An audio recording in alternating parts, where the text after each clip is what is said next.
Hi friends, welcome to NSR creations. ఇంకో అందమైన blouse design ఏ విధంగా చేయాలో చూపిస్తాను.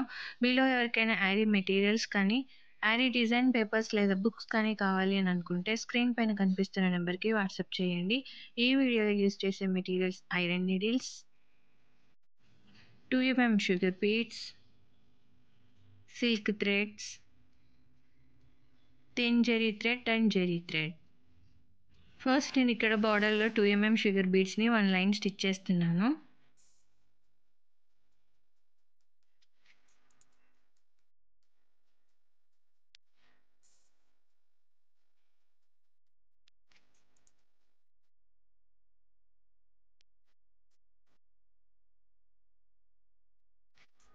డిజైన్లో ఇక్కడ కర్వ్ షేప్ మాదిరిగా డ్రా చేసుకున్నాను కదా, ఇక్కడ కూడా 2mm షుగర్ బీడ్స్ని స్టిచ్ చేసుకోవాలి.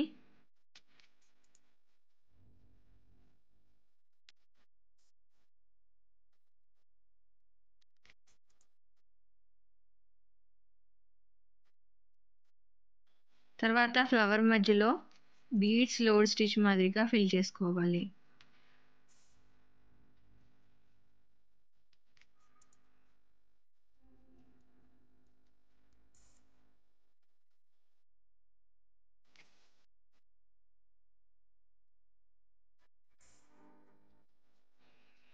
తర్వాత ఇక్కడ నేను సేమ్ పింక్ కలర్ థ్రెడ్తో లోడ్ స్టిచ్ మాదిరిగా ఫిల్లింగ్ అనేది చేస్తున్నాను.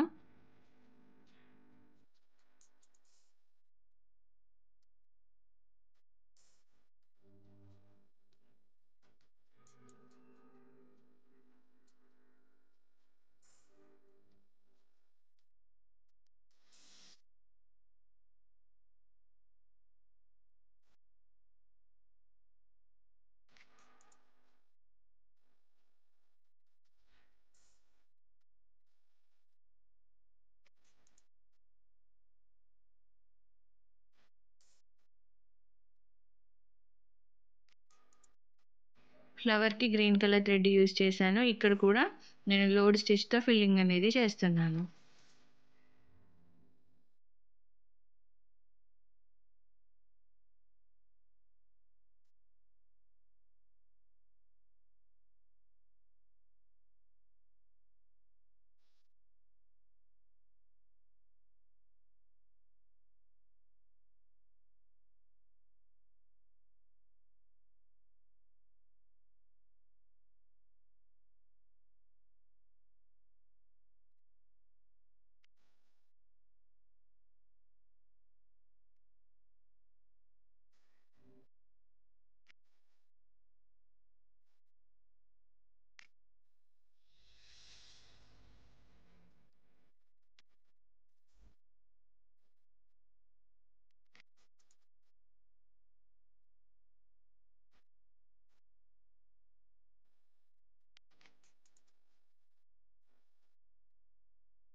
ఈ విధంగా లోడ్ స్టిచ్తో ఫిల్లింగ్ అంతా చేసేసుకున్న తర్వాత ఆపోజిట్ కలర్స్తో బటన్ హోల్ స్టిచ్ మాదిరిగా డబల్ షేడ్ అనేది స్టిచ్ చేసుకోవాలి.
ఇలా మొత్తం మనం స్టిచ్ చేసేసుకున్న తర్వాత వీటి చుట్టూ జరీ థ్రెడ్ యూజ్ చేసి చైన్ స్టిచ్ని బార్డర్ లాగా వేసుకోవాలి.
డిజైన్ అంతటికి మనం చైన్ స్టిచ్ వేసేసుకున్న తర్వాత ఫైనల్‌గా బార్డర్‌లో లోపల సైడ్ ఒకసారి, బయట సైడ్ అంటే కట్ చేసుకునే సైడు 2 టైమ్స్ మనం జరీ థ్రెడ్‌తో చైన్ స్టిచ్ అనేది వేసుకోవాలి. సేమ్ ప్యాటర్న్‌ని ఫాలో అయిపోతూ నెక్ చుట్టూ హ్యాండ్స్‌కి బార్డర్‌లాగా వేసుకొని హ్యాండ్స్‌కి ఆల్ ఓవర్‌లాగా డిజైన్ వేసుకున్నామనుకోండి, చాలా గ్రాండ్ లుక్ ఉండే బ్లౌజ్ డిజైన్ థ్రెడ్ వర్క్‌తో ఈ విధంగా రెడీ అయిపోతుంది. ఇది బ్యాక్ నెక్, ఇదేమో హ్యాండ్స్ డిజైన్. మీకు ఈ వీడియో నచ్చితే లైక్ చేయండి, షేర్ చేయండి. ఛానెల్‌ని సబ్స్క్రైబ్ చేసుకొని బెల్ సింబల్ తప్పకుండా క్లిక్ చేయండి. Thank you for watching friends.